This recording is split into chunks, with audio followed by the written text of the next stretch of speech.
Dossier 3. Nous organisons des sorties, des événements. Leçon 1. Et si on sortait?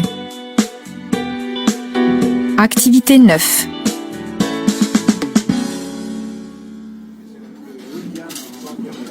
Salut! Vous êtes bien Caro et Ricardo? Oui, c'est bien ça. Tu dois être Panos. Moi, c'est Caro et lui, c'est Ricardo. Salut! Enchanté. Vous savez, je suis arrivé hier et je ne connais pas du tout Lyon. C'est sympa de se rencontrer et je suis ravie de partager ma connaissance de Lyon avec vous. D'ailleurs, vous venez d'où exactement? Moi, je viens de Grèce, d'Athènes. Je suis guide pour les touristes francophones et je suis bien content de changer. Ici, c'est moi le touriste. J'ai très envie de découvrir Lyon. Ah oui, c'est drôle. Moi, je suis de Trieste, en Italie. Je viens d'emménager ici. Je vais étudier à l'université de Lyon pour mon master en musicologie. Waouh! Je suis impressionnée. Et vous parlez super bien français. C'est top. Moi, je suis parisienne, décoratrice d'intérieur, et j'ai trouvé un travail ici. Je vais commencer en septembre. Cool! Alors, le week-end arrive vite et je me demande encore ce qu'on va pouvoir faire. Je suis impatient. Moi aussi, j'ai hâte d'y être.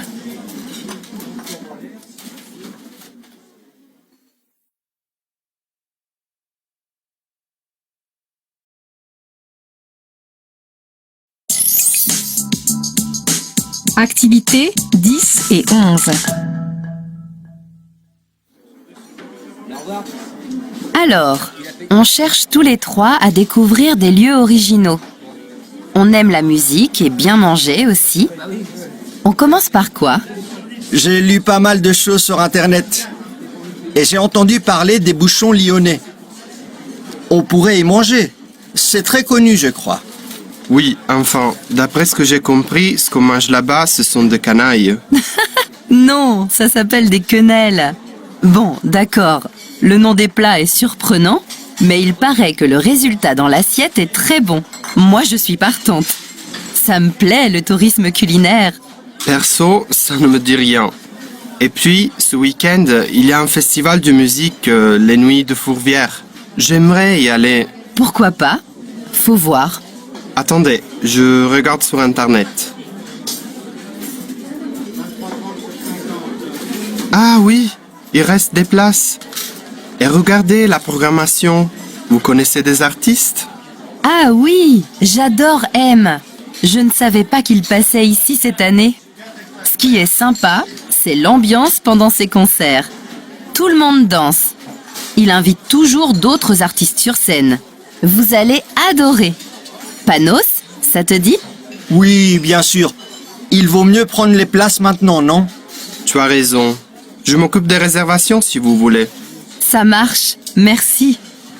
Alors samedi, on sera au festival, mais dimanche, on fait quoi? On mange dans un bouchon. Allez, Ricardo, on essaye? D'accord, je veux bien essayer. Si vous dites que c'est à faire, on le fait. Super. On peut y aller dimanche soir alors. Parce que pendant la journée, on pourrait se balader aux puces du canal. Ce dont je suis sûre, c'est l'originalité du lieu. On peut y trouver mille et une choses. Chiner, se promener entre les antiquaires. Ça semble super, c'est vrai. Ça va, Ricardo? Tu parais inquiet. Bah, ce à quoi je pense, c'est la météo. Je sais pas. Se balader sous la pluie, c'est moyen. Mais non. J'ai regardé les prévisions et il fera beau. C'est sûr. Alors c'est parfait. Je vous suis pour les puces aussi. Vendu.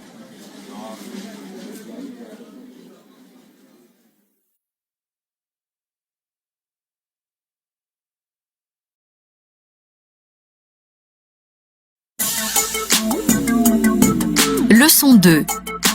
Esprit d'équipe. Activités 3 et 4. Monsieur Depoix, j'imagine que vous m'avez contacté pour parler de nos équipes et de leurs difficultés, n'est-ce pas? Et oui, en effet, nous faisons face à un problème. Beaucoup de nos collaborateurs viennent de rejoindre nos équipes. Leur intégration est difficile.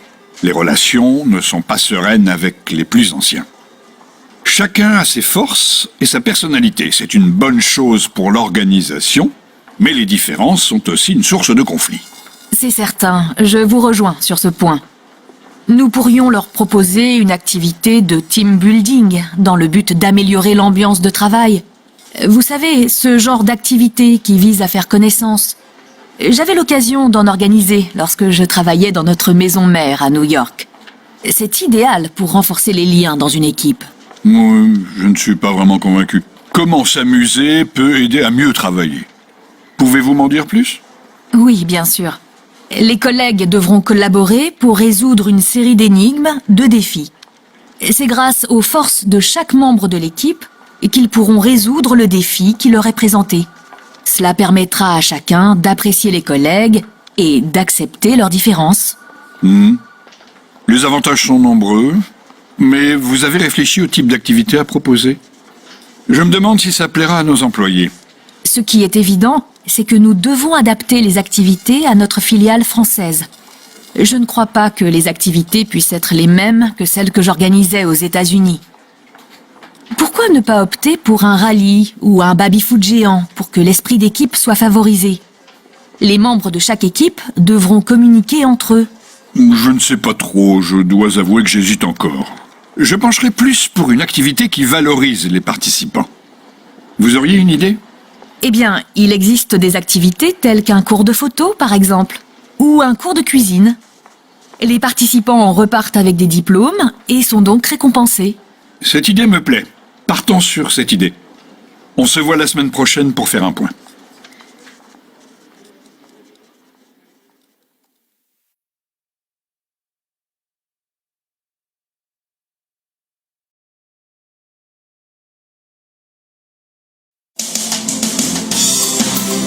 Focus langue. Mots et expressions. Activité 2. Oui, bien sûr. Je sais pas. Moi, je suis partante. Ça semble super, c'est vrai. Vendu. Pourquoi pas? Faut voir. D'accord, je veux bien essayer. Ça marche. C'est moyen. C'est parfait, je vous suis. Perso, ça ne me dit rien.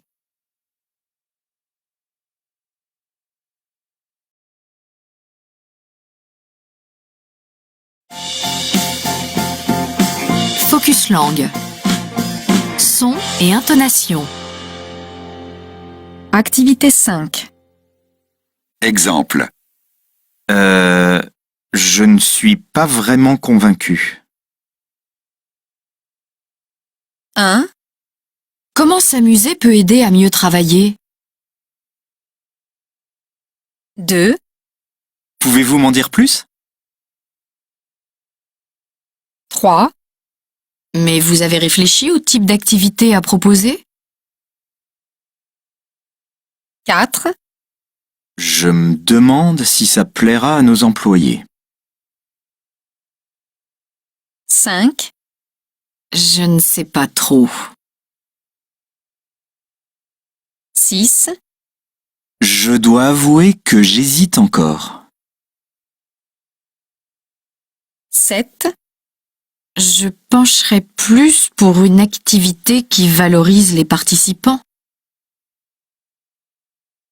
8. Vous auriez une idée?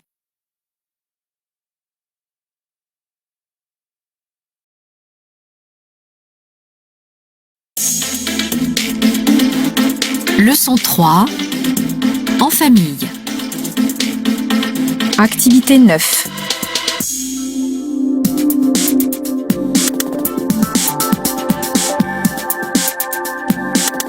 Bonjour à tous et bienvenue sur Radio Praha. Ils sont en couple depuis 5 ans 8 ans, 17 ans ou bien plus encore. L'un parle tchèque, l'autre français. Ils partagent leur vie mais ne viennent pas du même pays et n'ont pas la même culture. Une centaine de couples se marient chaque année en France ou en République tchèque pour le meilleur et pour le pire. Ils forment des couples franco-tchèques et jusqu'ici, tout va bien. Pour réaliser cette émission, nous avons interrogé 5 couples franco-tchèques. Tous résident en France. Ils ont entre 5 et 17 ans de vie commune. 3 d'entre eux sont mariés, un autre est pacsé, le dernier vit en concubinage.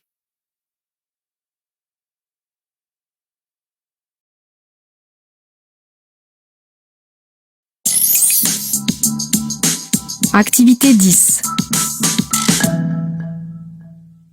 Bonjour Elena. Vous voulez bien nous parler des différences ? Oui, en fait, tout est différent. Même les dessins animés qu'on regardait quand on était petit, on n'en a pas un en commun. Dans la langue et l'éducation, les références sont différentes, bien que la société tchèque et la société française soient très similaires aujourd'hui. Véronica ? Au tout début, notre mariage n'a pas été très bien accepté. Par contre, quand nos belles familles ont appris à nous connaître, c'est tout le contraire qui s'est passé. Et maintenant, ça se passe extrêmement bien. Ma famille adore mon mari. S'il y a une remarque que tous les partenaires tchèques ont faite, c'est la longueur des repas à la française. Yann ne s'y fait toujours pas. En famille, quand il y a une fête et qu'on reste 5 heures à table, on mange, on boit, c'est un peu difficile. Idem pour Eva. Dur pour les Tchèques. Surtout quand on sait qu'ils ont l'habitude de dîner vers 18h, 19h. Quand on finit un repas de famille à 2 heures du matin alors qu'on a commencé à 22 heures, c'est vraiment n'importe quoi pour moi. Dans ce contexte, l'apéritif ne représente pas pour Eva ce moment convivial dans lequel les Français excellent. Je ne vois pas pourquoi on s'amuse à parler en grignotant avant de manger. En République tchèque, on ne va surtout pas manger des chips avant de dîner. En tout cas, dans ma famille, c'est interdit, parce qu'après, on n'a plus faim. Mais au-delà de ces différences pratiques, il y a les différences profondes. Selon Marc, les Tchèques sont indépendants, posés. Au contraire, les Français sont sociables et conformistes. Marc décrit chez sa femme ce trait qu'il estime typiquement tchèque. Le fait de garder une certaine indépendance dans le couple, partir, sortir le soir avec des amis, c'est normal, même si on ne le fait pas souvent. Alena semble d'accord avec Marc. Les Français ont tendance à rester en groupe. Par exemple, quand on va faire du ski avec des amis, il faut tout faire ensemble. Et ce côté, faut rester ensemble parce qu'on est potes, moi, j'avais beaucoup de mal au début. Bref, vivre avec un étranger n'est pas toujours simple, mais c'est tellement enrichissant.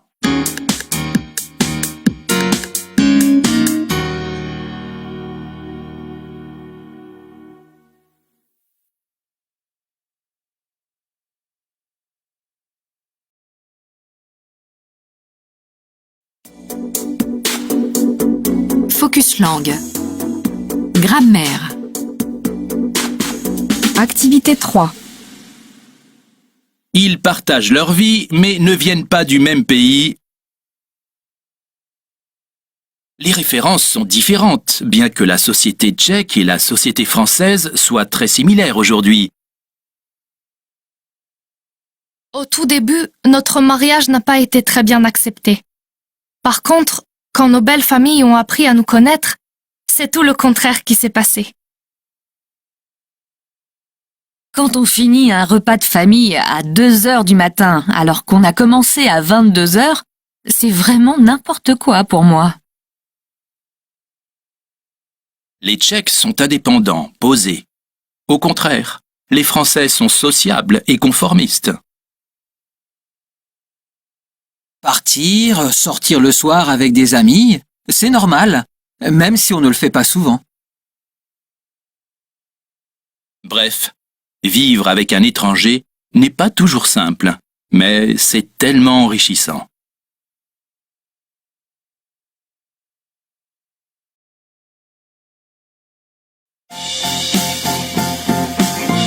diverses langues. Son et intonation. Activité 3. Exemple. Isabelle Barthes, psychosociologue, et Yann Hervé Martin, philosophe, sont les auteurs de la comédie de la vie au travail et ailleurs. 1. Selon eux, les hommes et les femmes sont incapables de vivre les uns avec les autres et incapables de vivre les uns sans les autres. 2. Ils ont l'habitude de se rencontrer, de partir ensemble un week-end, d'organiser des voyages ou des fêtes, qui sont pour eux l'occasion de se retrouver. 3. Ils ne font pas le même métier, ils n'ont pas les mêmes goûts, ni les mêmes opinions politiques ou religieuses. 4. Un peu plus loin, on peut reconnaître la spécialiste du compromis, l'expert en activité improvisée, la faiseuse de couple.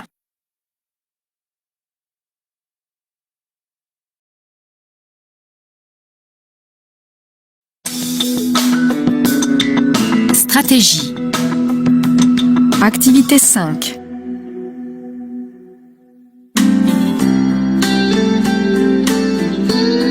Nous passons à notre séquence Entraide. Une personne parle de son problème et vous, auditeurs, vous lui répondez pour l'aider. Aujourd'hui, nous écoutons le témoignage de Xia. Bonjour, je m'appelle Xia. Je suis chinoise. Je vis en France depuis 1 an. Mon problème, je suis invitée au mariage d'un ami français le mois prochain. Je suis très contente, mais je ne sais pas comment ça se passe ici en France. C'est la première fois que je suis invitée à un événement aussi important. Vous pourriez m'aider et me dire ce que je dois faire ou ne pas faire pendant un mariage en France? Comment je dois m'habiller? Est-ce que je dois prévoir un cadeau? Merci à tous.